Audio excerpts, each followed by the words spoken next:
vraiment regrettable yemuñu ci ñu ne Abdoulaye Wade sàcc na 600 véhicules biir palais lii yàggul bi mu jugee ci présidence de la République yàggul tuuti ñu ne Abdoulaye Wade sàcc na ay tapis biir palais ay tapis ay tableau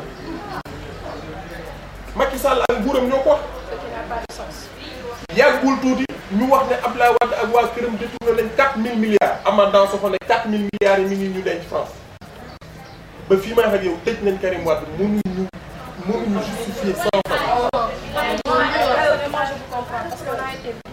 merci beaucoup. Maintenant, man, si je dis que je suis un homme politique, mais politique dans la mesure qui ni ay responsable de haut niveau de l'APR, parti du Macky Sall bi fii ci biir restaurant bi seen njiitum réew yónni na leen pour ñu ñëw wax ak man ma dem rejoindre bi am na ci rencontre yoo xamante ni fii lañ ko defee fii ci restaurant bi ñu toog kilifa yi toog man la fu Macky Sall xam ne jëm ak ay milliards je n'en veux pas soxla ma xaalis sax donc je fais de la politique Aïdara c'est un jeune frère gis magam muy def loo xamante ni moo tax ngir ñaari mbir bi ci njëkk mooy dañu bokk ci parti boo xamante ni yàlla dafa dogal def dañ ci nekk di ko liggéeyal muy le parti démocratique sénégalais bi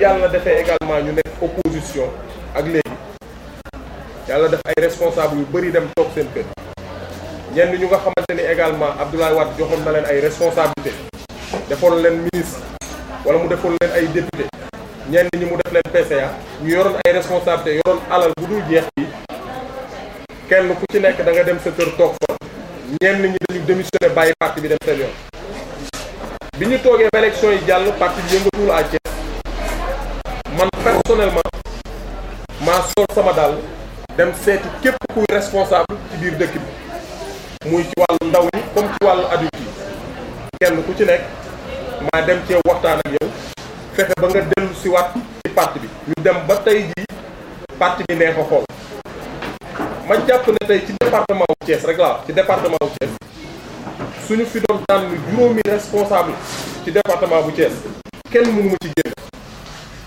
waxuma nag ñuy ñëw ci commune d'arrondissement ouest bi nga xamante ne fa laa dëkk di fa tànn 11 responsables yoo xamante ni ñooy commission bi war a saytu wàllu liste yi ne Ndiaga Diaw yow bokkoo ci loolu li tax ñu def ko mooy bëgg a saboter parti Abdoulaye Wade li tax ñu def ko mooy liggéey bi nga xamante ne président def na ko ci réew mi def ko également Thiès am ay ndaw yoo xamante ni dañ ko bëgg représenter dignement ñu bëgg leen a gas suul leen te loolu laa dul nangu tey du ma ko nangu ëllëg parti bii sama parti la man maa ko moom dama koy liggéey dama ciy jàpp dama ciy contribuer moo tax may lancer un appel au président Abdoulaye Wade lancer également un appel au coordonnateur de notre parti Oumar Sarr wax également Modou Diagne Fada bi nga xamante ni moom mooy structure yi te ba ñu demee nee na leen dellu leen ngeen def ci Ndiaga Diaw Modou Diagne Fada maa ngi koy wax ne ko loolu mu wax gars yi defuñu ko dañu ñëw def lu leen neex pour yàqal Abdoulaye Wade man nag parti bi du ma ko génn tey du ma ko génn ëllëg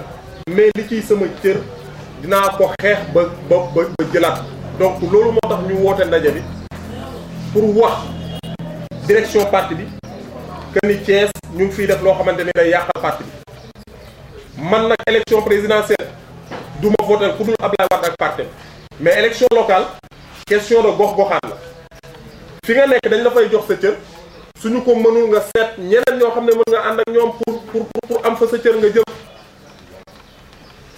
donc loolu laay wax na parti bi réparer injustice bi avant qu'il ne soit trop tard beneen bi ci def également Abdoulaye Wade mi ngi jugee Paris depuis bërki démb Macky Sall ak nguuram gu télé gi bloqué ko fi nga xamante ni mooy Maroc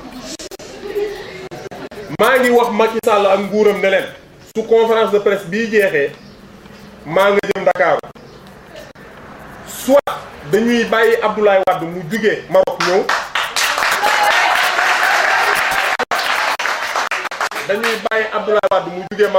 Sénégal tey suñu ko mënul man Ndiaga Diaw ak ñi ma àndal daañu fekk Macky Palais ba génn ko moom mu génn réew mi parce que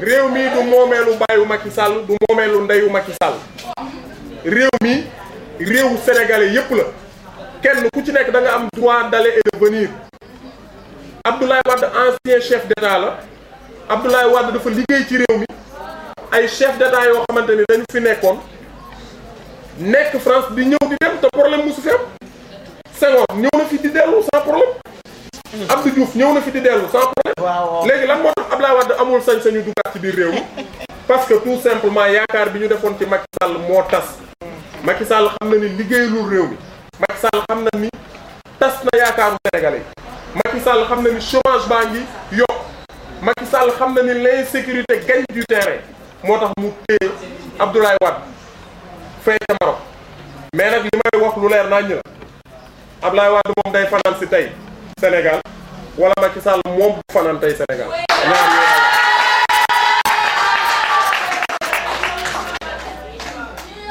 donc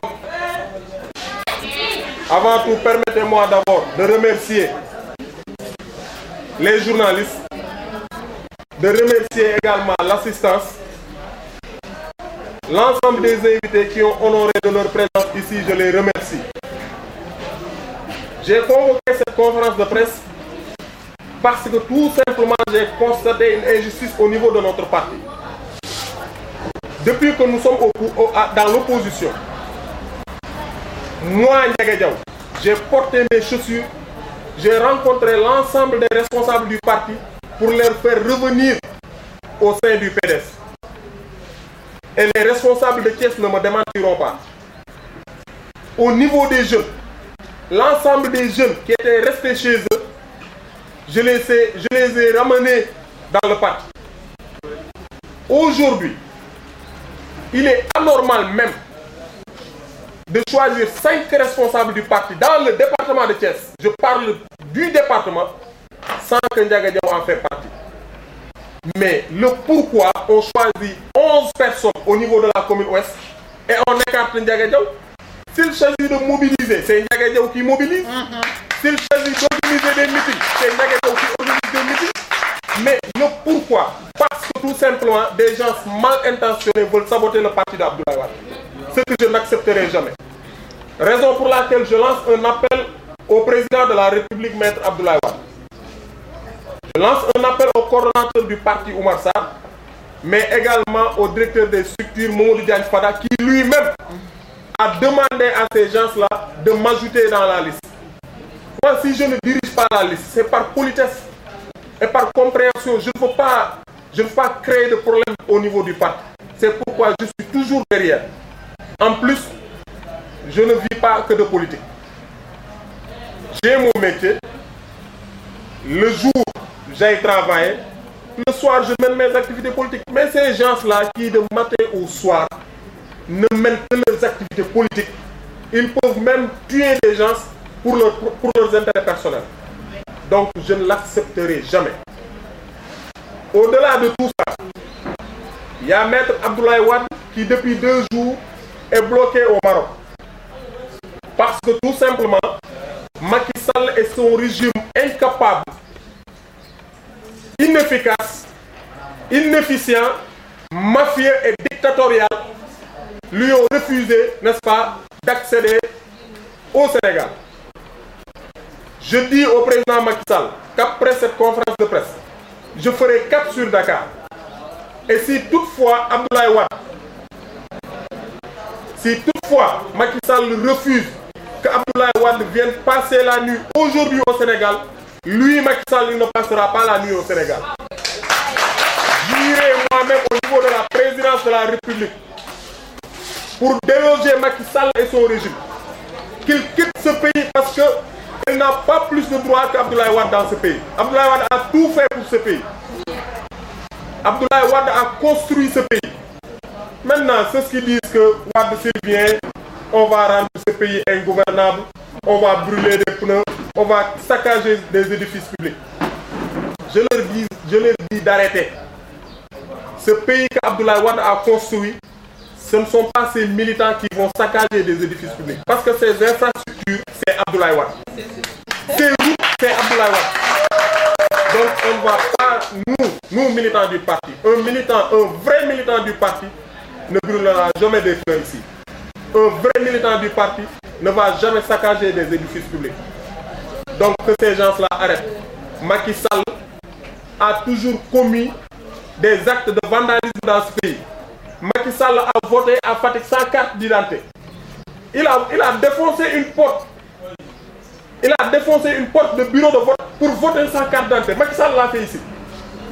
Donc aujourd'hui, si on doit situer les responsabilités, aujourd'hui s'il y a des gens qui sont là uniquement pour saccager des édifices publics et pour brûler des pneus sur les routes, c'est le régime aujourd'hui qui détient le pouvoir. Moustapha Niasse a jeté des pierres au niveau de l'Assemblée nationale. On l'a filmé. C'est pourquoi lorsqu'il a été élu président de l'Assemblée nationale, il ne cessait de pleurer. Parce qu'il avait honte. S'il se souvient qu'il avait des pierres en train de qu'il jetait au niveau de l'Assemblée nationale et qu'aujourd'hui il est le président de l'Assemblée nationale, ça vraiment c'est regrettable et c'est honteux. Donc, chers journalistes, chers invités, voilà un peu ce que je voulais dire. Remercier l'ensemble des militants et sympathisants qui sont aujourd'hui derrière moi, qui me soutiennent. Remercier également mes amis qui viennent du CM école H. de Mbour qui sont là. Remercier mes amis et frères qui sont également ici présents et l'ensemble des journalistes qui ont assisté, n'est-ce pas, à cette conférence de presse. Voilà ce que je voudrais dire. Première chose, la liste de commission, cette soi-disant commission qui ne passera pas. Autre chose que Abdoulaye Wade vient passer la nuit avec nous aujourd'hui au Sénégal. Dañu bëgg a dem meew yi di ak moom man jënd naa 2 kilo meew ak suukar ak tàngal tey dañu bëgg Abdoulaye di génn boulevard du Centenaire man maay meew bi.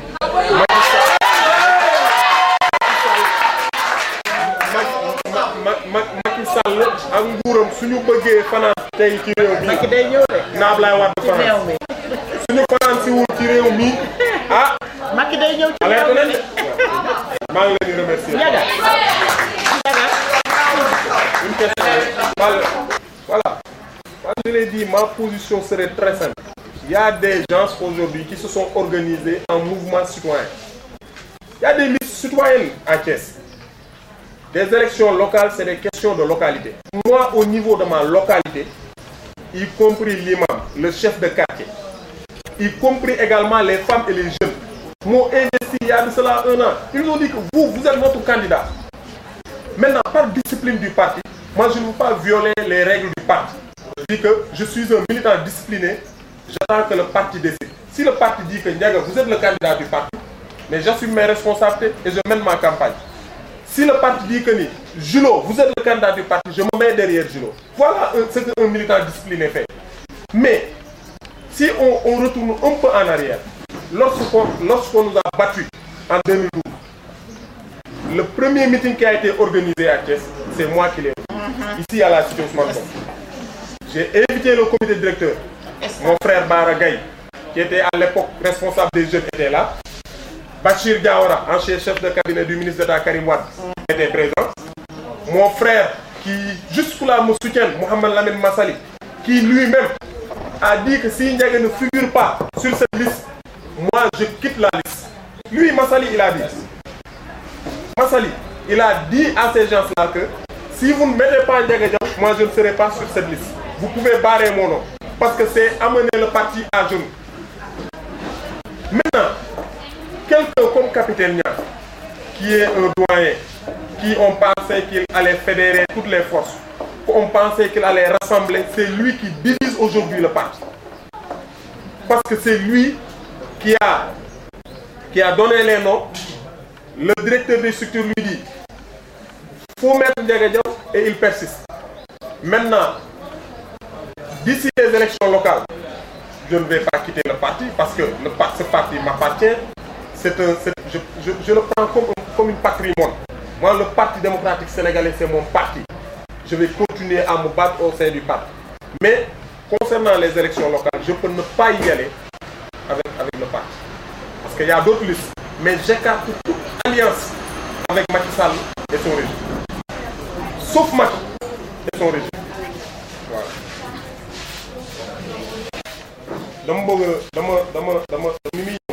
dama koy yéex a gis ñi dem sam réseau kii mooy Sam Resto sama xarit la te fii bi c'est bon, je pense que... Non, c'est bon, c'est pas grave. Je pense qu'il n'y a pas besoin... Voilà, j'aurais juste deux mots. Je soutiens Ndiaga Diaw parce que j'étais avec lui au niveau du parti et je sais ce qu'il subit présentement parce que j'étais au niveau du Parti démocratique sénégalais que je soutiens encore aujourd'hui. Mais là, nous avons une alliance pour aller dans les élections municipales et j'en ai parlé avec lui. Si il persiste encore, nous l'accueillons vivement au niveau de notre alliance pour converger vers les élections municipales. C'est un militant qui est engagé, déterminé et meilleur parmi les jeunes du Parti démocratique sénégalais, présentement à Thiès. Donc moi je ne peux pas comprendre qu'aujourd'hui qu'il ne figure pas parmi le comité directeur qu'on a mis sur place pour aller vers les prochaines échéances. Donc je suis là présentement comme son ami, je suis là présentement comme un militant aussi du Parti démocratique sénégalais. Je suis là en même temps pour lui soutenir, lui tendre aussi la main. S'il a des difficultés là-bas, il n'a qu'à nous rejoindre parce que bon, il travaille. Je pense que s'il est dans le parti, c'est pour travailler pour son quartier, c'est pour Thiès, c'est pour l'avancement du Sénégal et nous œuvrons dans ce sens. Ce qui veut dire que voilà quoi, nous sommes ensemble et je suis prêt, engagé et toujours prêt de lui. Merci. C'est quelle alliance? And Ligue Thiès. And Ligue Thiès.